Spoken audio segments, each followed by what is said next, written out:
हैं जो बहुत एक्साइटेड हैं आज के सेशन को लेकर के।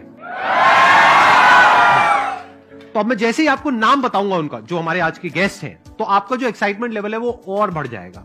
ये बताने से पहले कि गेस्ट कौन है, मैं आपको थोड़ा सा बताता हूं यूट्यूब के बारे में। यूट्यूब में क्या है कि पूरे वर्ल्ड की अगर बात करी जाए तो करोड़ों चैनल्स हैं जो अलग अलग जॉनर्स में हैं, अलग अलग कैटेगरीज में हैं। उसमें से दो बड़ी कैटेगरीज हैं, मोटिवेशन और एजुकेशन।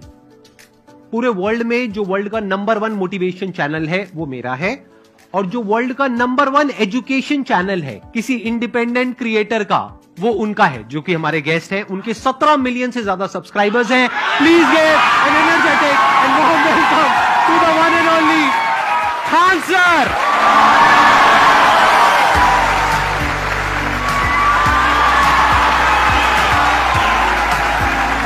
क्या हाल चाल जी, कैसे हैं आप?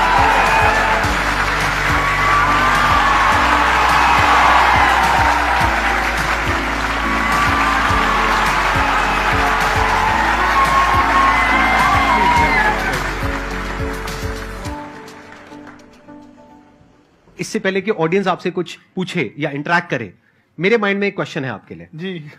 जो बच्चे हैं वो आपके इतने दीवाने क्यों हैं, इतने पागल क्यों हैं आपके पीछे? मतलब मेरे कमेंट सेक्शन में भरा पड़ा था, खान सर कब आएंगे, खान सर कब आएंगे। मतलब ऐसा क्या जादू कर दिया आपने बच्चों के ऊपर? ये सवाल हम आपसे भी पूछते हैं, हमारे पे भी इतना कमेंट आया, इतना मेरे तो ऑफिस में लोग चले आए कि सर कब जा रहे हैं। अच्छा।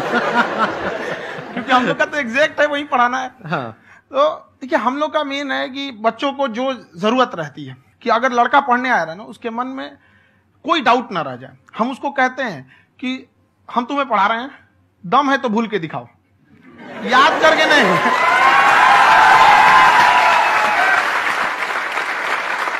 प्लस आप जिस प्राइस पॉइंट पे पढ़ा रहे हैं, आई थिंक वो सबसे कम है, वो बहुत ही कम है। सर ये जो फीस का कल्चर है, ये हमारा इंडियन कल्चर नहीं है। हमारा इंडियन कल्चर गुरु दक्षिणा है, उस हिसाब से वो सही है। ऑक्सीजन जैसे जिंदगी के लिए जरूरी है, वैसे एजुकेशन जरूरी है। कोई ये नहीं कह सकता है कि पैसे की वजह से वो खान सर के यहां से लौट गया। क्या बात है।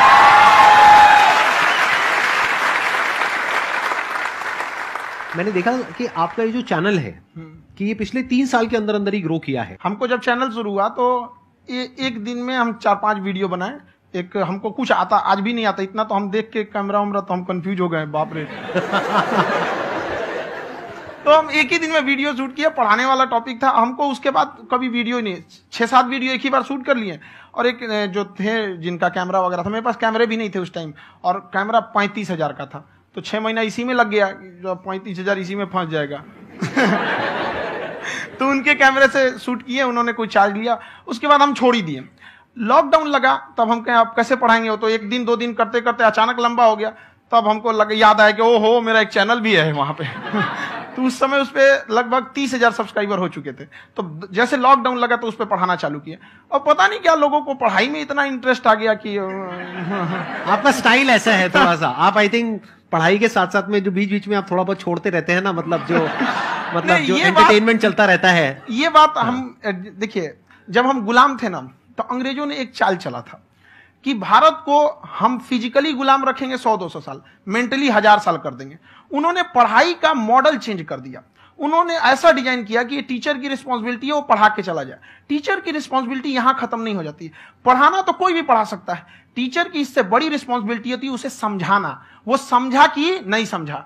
अगर लड़का आपके समझाने के बाद डाउट रह गया तो ये आपकी गलती है। लड़का हमसे पूछता है, सर इतनी भीड़ है आपके पास, तो कहते सर डाउट कैसे पूछेंगे? हम कह रहे यार तुम्हारा डाउट बचेगा तब ना पूछेगा तुम डाउट यहां पर।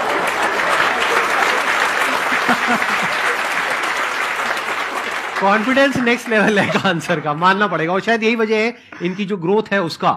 किसी ने शायद सपने में भी नहीं सोचा होगा कि पिछले 2 साल के अंदर अंदर जो आपके चैनल की ग्रोथ हुई है, जैसे आप खुद ही बता रहे हैं कि लॉकडाउन के टाइम पे आपके 30,000 के करीब सब्सक्राइबर्स थे, आज की डेट में 17 मिलियन है। और मेरा एक क्वेश्चन और है, इससे पहले कि ऑडियंस में से आपसे कोई क्वेश्चन पूछे, कि कई बार आप ऐसे भी टॉपिक्स टच करते हैं जो थोड़े से कंट्रोवर्शियल हैं या थोड़े से सेंसिटिव हैं, जिसके ऊपर बात करने की हिम्मत आई थिंक बहुत ही कम लोगों में है।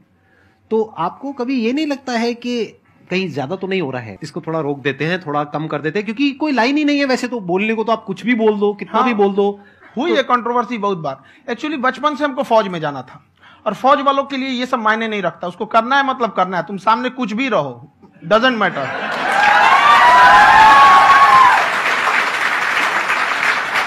और मैंने YouTube पे देखा कुछ वीडियोस में कि आपका जो इंस्टीट्यूट है वहां पर आज से कुछ साल पहले कुछ बम गिरे थे। हाँ, कुछ गिरे थे, कुछ तो बहुत सॉलिड जगह गिरा था, फटा नहीं वो। मतलब आपके आसपास? हाँ, बम को भी पता है कि टीचर की इज्जत किया जाता है। क्या बात है, क्या बात है। मैं समझ पा रहा हूं कि ये आपके अंदर जो एटीट्यूड है ये कहां से आ रहा है, क्योंकि आप बचपन से ही फौज में जाना चाहते थे, तो आप जंग के मैदान में ही खड़े हैं एक तरीके से। बस फर्क ये है कि आपके हाथ में कलम है, हथियार ना हो करके। हथियार से एक आदमी की जान जा सकती है, हाँ। कलम से बहुत ताकत होता है। शिक्षा एक ऐसा हथियार है ना, हर कुरीतियों से लड़ सकता है, हर तरह की समस्याओं से। और ये एक ऐसा हथियार है, मेटल डिटेक्टर में भी नहीं पकड़ाता है।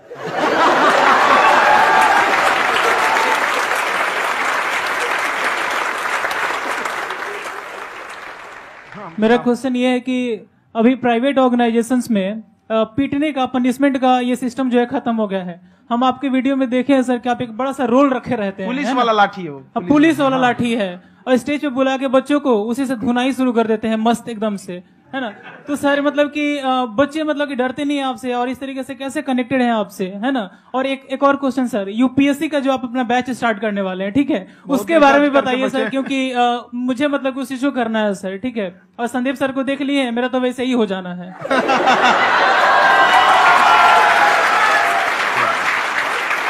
क्या हो जाना है? मेरा पूरा कंप्लीट करो। I'll be an IAS officer next year because I have seen you, sir. My day is like complete, sir. All the best. Thank you so much, sir. Thank you. पूरा बोला करो। Thank you. देखिए, लड़कों को जहां तक पीटने की बात है, जब पढ़ाने की बात आएगी तो उसको हम पूरे बेहतरीन ढंग से पढ़ाएंगे। लेकिन जब सजा देने की बात आएगी ना, तो वो भी बेहतरीन ढंग से होगा। ऐसा थोड़ी होगा कि बस एक ही चीज बेहतरीन ढंग से होगा। और डर का होना बहुत जरूरी है। ये डर भी अपने आप में एक मोटिवेशन है, क्योंकि जब आपके अंदर एक थोड़ा सा डर रहे ना, तो डर के भागिए मत। एक ऐसा डर जिसको आप लगे कि नहीं नहीं थोड़ा सा और करने की जरूरत है, फिर तो ये हम इसको क्रॉस कर जाएंगे आप। तो लड़कों के अंदर ये डर बनाना भी जरूरी रहता है। और रही बात यूपीएससी वाले की, जो आपने बोला, बहुत सारे लड़के वेट कर रहे हैं यूपीएससी की, क्योंकि 2-2.5 लाख फीस सारे लोग एफोर्ड नहीं कर सकते। और हमारा वही रहता है, हम तो ज्यादातर हमारे स्टूडेंट देखेंगे तो किसी के रिक्शा वाला, सब्जी वाला, यही लोग, इनको तो 2.5 लाख रुपया, इनके पास पूरी संपत्ति नहीं होती है, फीस कहां से भरेंगे वहां पे, उसके बाद रहेंगे कहां से। तो ऑल ओवर इंडिया से, कश्मीर से कन्याकुमारी तक, गरीब से गरीब भी लड़का उसको पढ़ सकता है। यही कुछ 1000 रुपये मंथली, 12-14 हजार साल का पड़ेगा, खत्म हो जाएगा इतना में।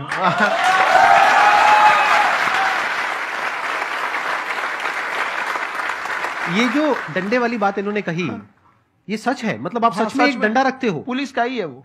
और मारते हो? हाँ, कि मतलब अगर कोई लड़की छेड़ता है या ऐसा कोई भी उल्टा पुल्टा काम पढ़ाई करता लिखाई है, कुछ भी गलती करेंगे तो पिटाएंगे वो। यहाँ पे कैमरे पे ऑन कैमरा जैसा भी रहे, कुछ भी पिटाना तो उनको फिक्स है।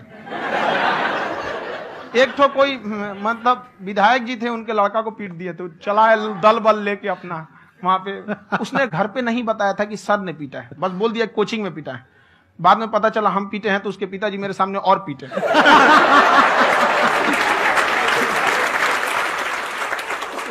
सर, आपका सबसे बड़ा डर क्या है, आप दोनों का? फौजी को डरे नहीं लगता है, बाकी अफसर से पूछिए।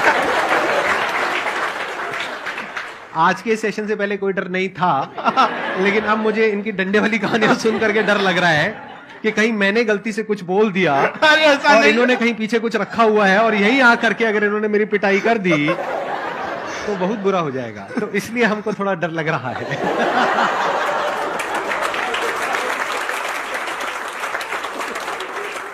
आपकी डेली कितने घंटे क्लासेस होती हैं? 6-7 घंटे। अभी भी खुद ही करते हो आप? हाँ, हमारे स्टाफ परेशान रहते हैं। हम 1:30-2 बजे सोते हैं, सुबह 6 बजे उठ जाते हैं, परेशान रहते हैं। अरे इतना क्यों करते हो, है ना? कभी तो उनको भी साथ साथ लगना पड़ता है ना? उनको साथ साथ लगना पड़ता है। हम जग गए तो कोई सोया थोड़ी रहेगा, परेशान रहता, दिन में सोते ही नहीं है बेचारा, कहीं कहीं जाके सोते रहता है। तो हम सीट बांध दिए कि भाई तुम इस समय सो जाना, तुम इधर सो जाना। आपकी शादी हो गई या नहीं हुई अभी? मेरी खुशहाली देख के आप आइडिया लगा सकते हैं।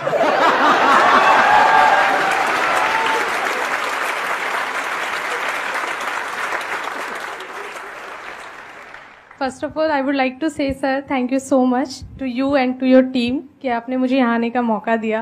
एंड सर, अब तक मैंने आपको सिर्फ फ़ोन या लैपटॉप में ही देखा है दोनों को, आज फर्स्ट टाइम लाइव देख रही हूँ तो बहुत अच्छा लग रहा है। तो मेरा क्वेश्चन ये है सर आपसे, जब हम लाइफ में कोई डिसीजन लेते हैं कि हमें ये पर्टिकुलर चीज़ करनी है, और क्योंकि हम डिसीजन लेते हैं तो हमारी आदत है कि पहले हम 4 लोगों से पूछते हैं कि तू बता तेरी क्या राय है, तू बता तेरी क्या राय है। तो उनमें से अगर कोई हमें कह देता है कि ये बेकार डिसीजन है मत कर, तो हमारा माइंड कहीं ना कहीं डाइवर्ट होने लगता है और उसकी वजह से हम अपना डिसीजन चेंज कर देते हैं। तो मेरा क्वेश्चन ये है कि कैसे हम अपने डिसीजन पे स्टिक रहे, कैसे हम जो दूसरे के ओपिनियन है उनको अफेक्ट ना होने दें अपने ऊपर। दूसरे से सलाह लेने से पहले एक बार खुद उस पर रिसर्च कर लेना चाहिए, ताकि आप सामने वाला क्या सलाह दे रहा है आपको समझ में आना चाहिए। यहाँ पर ऐसा नहीं है कि कई बार ऐसे होते हैं कि दूसरे वाले को एक्सपीरियंस होता है, तो अगर आपको पहले से आइडिया है, उसके बारे में आप बेहतरीन ढंग से रिसर्च किए हैं कि क्या इसमें प्लस पॉइंट है क्या निगेटिव है, उसके बाद आप किसी से सलाह लेने जाइए। ये नहीं कि मन में आया सीधा बता गड़बड़ा जाएगा। तो वहां पे पहले आपको R&D करना पड़ता है, समझ में आया कि नहीं। और जिंदगी हो या गाड़ी, जीतेगा वही जो टाइम पे गियर चेंज कर रहा है। तो डिसीजन चेंज करना बहुत ज्यादा गलत नहीं है।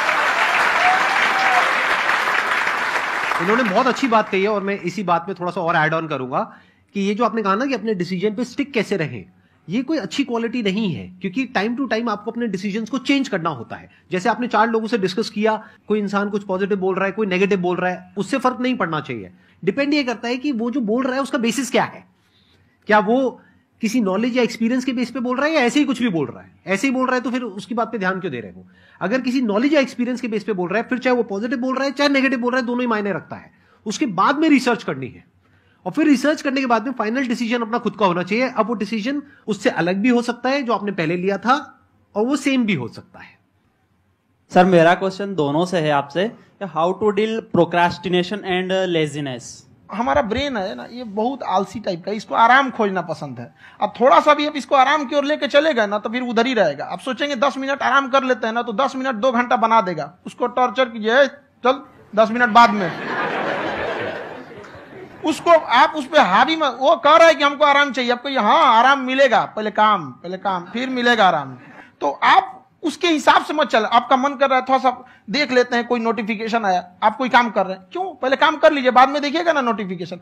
आप हावी मत होने दीजिए यहाँ पे। अगर आप 5 मिनट भी थोड़ा सा लूज पड़े ना, थोड़ा सा कमर सीधा कर लेते हैं, 2 घंटा बर्बाद कर दिया आपको। हावी मत होने दीजिएगा उसको अपने ऊपर। प्रोक्रेस्टिनेशन को तोड़ने का एक ही तरीका है, सबसे छोटे लेवल पे ले जाकर के उस गोल को तोड़ दो। यानी वो गोल बहुत बड़ा है, उसको ब्रेक डाउन करो, उसके सबसे पहले स्टेप पे आ जाओ कि उसको अचीव करने का सबसे पहला स्टेप क्या है। जैसे गाड़ी चलाना सीखना है, उसका सबसे पहला स्टेप क्या है।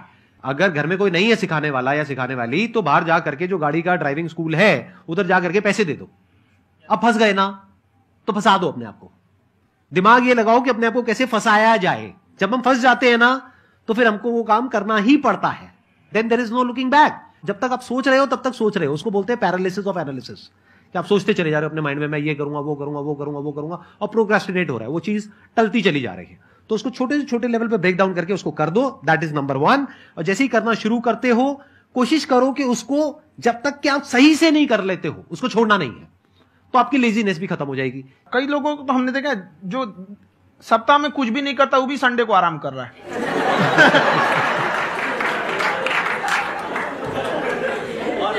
वैसे कहा भी जाता है कि अगर कोई काम आपको करवाना है ना, तो ऐसे किसी इंसान को दो जो बिजी है। हाँ। ऐसे आदमी को मत दो जो खाली है। ये परफेक्ट एग्जाम। किसी को भी आप देखिएगा जिसको आप कहते हैं कि मतलब थोड़ा ठीक ठाक आप समझते हैं कि नहीं ये बहुत आगे निकल, वो एक काम को खत्म करने के बाद कभी आराम नहीं करेगा। एक काम खत्म हुआ उसको लगेगा हाँ एक खत्म हो गया, अब दूसरा करना चाहिए। और वही जिसको देखिएगा एक खत्म हो गया और आराम करना चाहिए, कभी नहीं लाइफ में आखिरी सांस तक। सर यहाँ पे सब हिंदी में पूछते हैं, इंग्लिश में पूछते हैं, मैं भोजपुरी में पूछूं? जौन भाषा ठीक लगे तोने में पूछ दो। हाँ सर।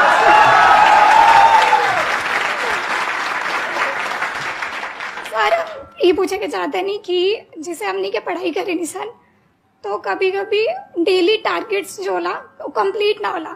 अगर टारगेट्स कंप्लीट भी होला तो फिर ऐसा इरिटेशन या फिर वो एंजाइटी या फिर कि और करना है या फिर अभी नहीं हुआ, वो चीज हमेशा रहेला। तो वो कम कैसे करल जाए? देखिए टारगेट्स को ना हम लोग को एक अपने हिसाब से पहले फिट करना चाहिए। ऐसा नहीं कि दूसरे किसी इंसान को देख के हम टारगेट फिट कर ले। कोई लड़का 8 घंटा पढ़ रहा है, कोई पहली बार अभी पढ़ना ही चालू किया, उसको देख के 8 घंटा पढ़ेगा तो पढ़ाई छोड़ देगा। तो आप अपनी क्षमता के हिसाब से देखिए कि आप कितना पढ़ सकते हैं। अगर आपने एक घंटे को बना लिया कि हम 1 घंटा पढ़ सकते हैं, अगले 1 हफ्ते तक उसको सस्टेन रखिए। जिम में कैसे करते हैं लोग, पहले दिन उठा लीजिएगा 1 कुंटल तो हार्ट अटैक हो जाएगा। तो वो धीरे धीरे टारगेट सेट कीजिए और अपनी क्षमता को भी देखिए। हर इंसान की क्षमता अलग है। कंगारू को देख के हाथी छलांग मारेगा, पैर तोड़ के बैठ जाएगा।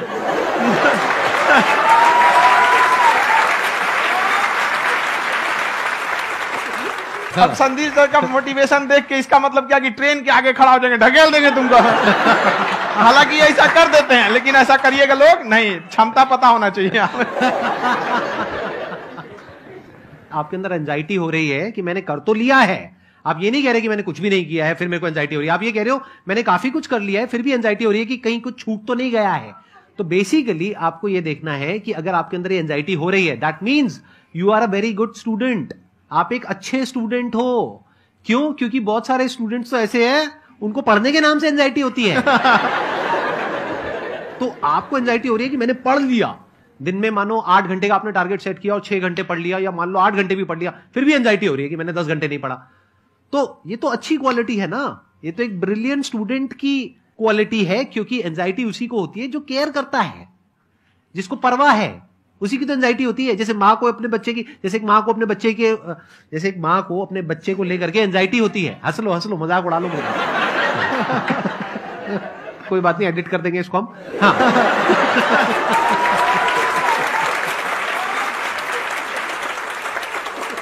जैसे एक माँ है, उसको अपने बच्चे को लेकर के एंजाइटी होती है, थोड़ी सी भी तबियत खराब हो जाए उसको एंजाइटी होती है, चाहे बच्चा ठीक भी है, डॉक्टर को नहीं होती है।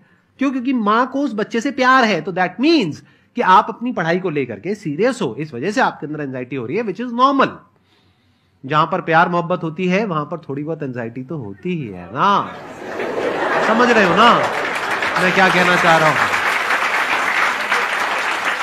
आप लोग समझ रहे हो ना मैं कहां जा रहा हूं?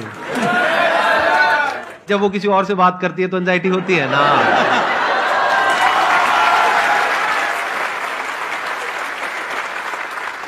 सर, आपकी स्टोरी हमने सुनी थी, तो एक टाइम आया था जब आप गंगा किनारे जाके बैठ गए थे।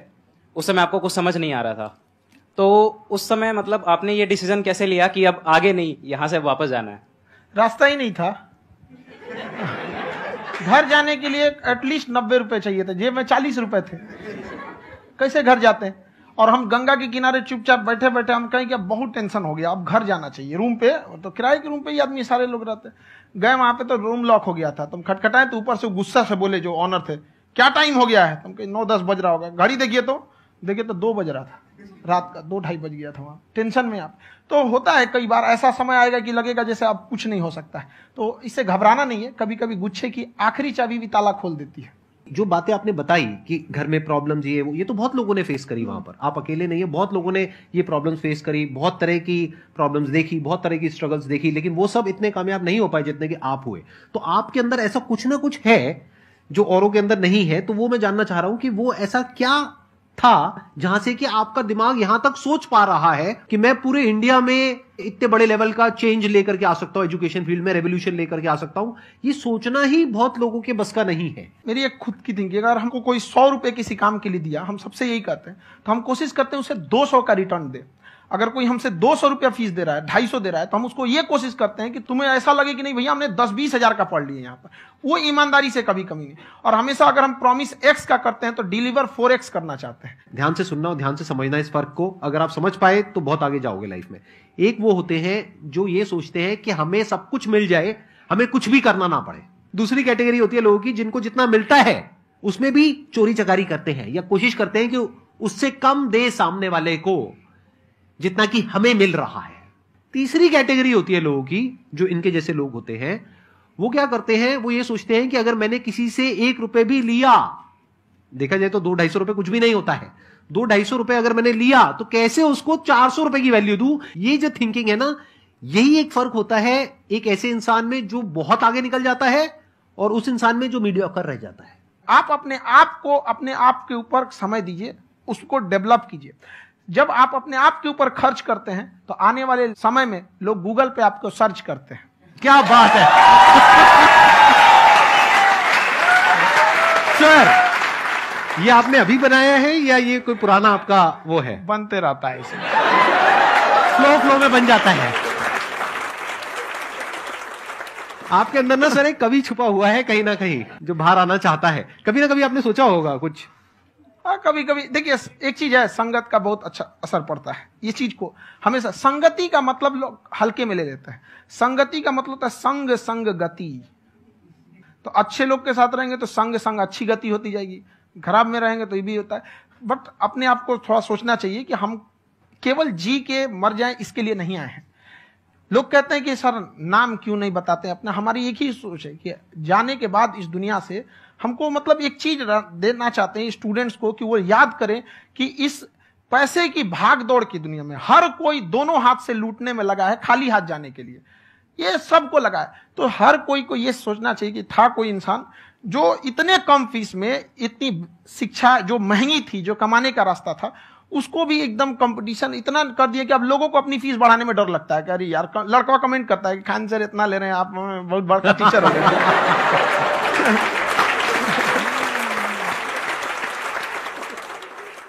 खान सर की एक क्लिप है, ये समय और समझदारी में बहुत फर्क होता है। अगर समय रहते समझदारी आ गई तो इंसान कामयाब हो गया, लेकिन अगर समय चला गया फिर समझदारी आई फिर तो बेकार है। तो सर मतलब कुछ आपको ऐसी चीज लाना चाहिए जो मतलब बच्चों जो तैयार हो रहे हैं उनको ये चीजें मतलब एंड टाइम पे दिखे। समझ रहे हैं आप मेरी बात? नहीं समझ?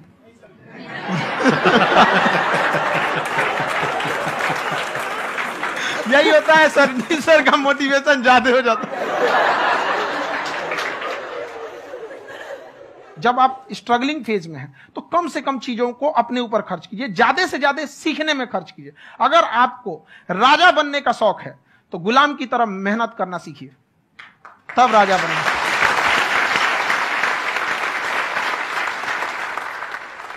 ये दुख, ये दर्द, ये सब तेरे अंदर है। तू अपने बनाए इस पिंजड़े से बाहर निकल के देख, तू अपने आप में एक सिकंदर है।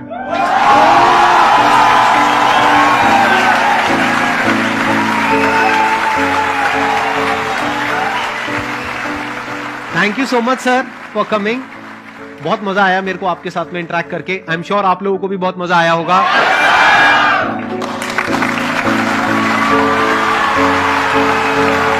Thank you so much.